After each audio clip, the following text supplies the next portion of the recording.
Well, as far as the bourbon industry is concerned, I guess the best way to start is to say I was born on January 8th, 1944.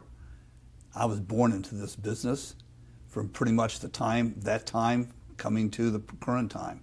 Uh, they've got pictures of not long after I was born of my mother and father out here on the production line and the bottling facility bringing me through in a little, I guess, swaddling clothes or whatever it was, showing me off. So I guess that it really dates back from the very earliest days of my life.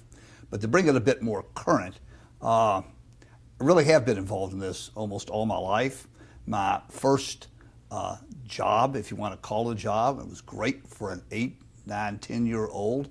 You couldn't really do anything because it was a bit dangerous, but they said you can be in the guardhouse and open and close the gates so the large trucks could come in and out of the facility. Well, for an 8 or 10-year-old, you have these big tractor trailers rolling in with grain and packaging materials and whatever else. That was an unbelievable way to start a career in the bourbon business.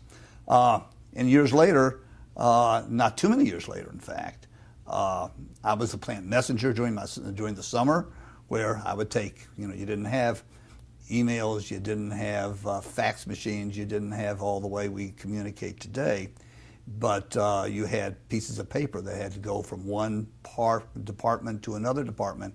I was the messenger to take them all around, from the government office to the bottling office to the distillery to the warehousing operations. So I got to know at a really early age almost everything that went on out here. I knew all the people all knew me.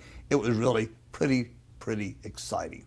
I went to college. Of course, I went to high school here in Bardstown until I was a junior. We moved to Louisville. I finished up in Louisville, went away to college at Washington Lee University in Lexington, Virginia.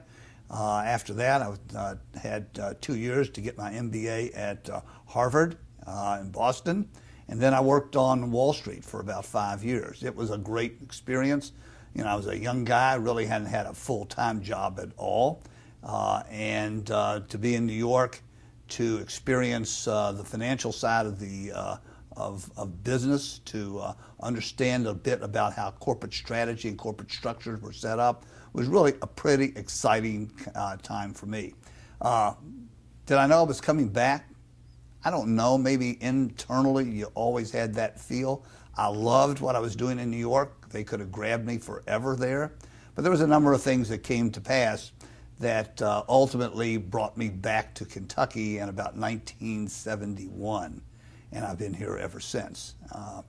So that's more or less where so my general background and where I was until I came back here.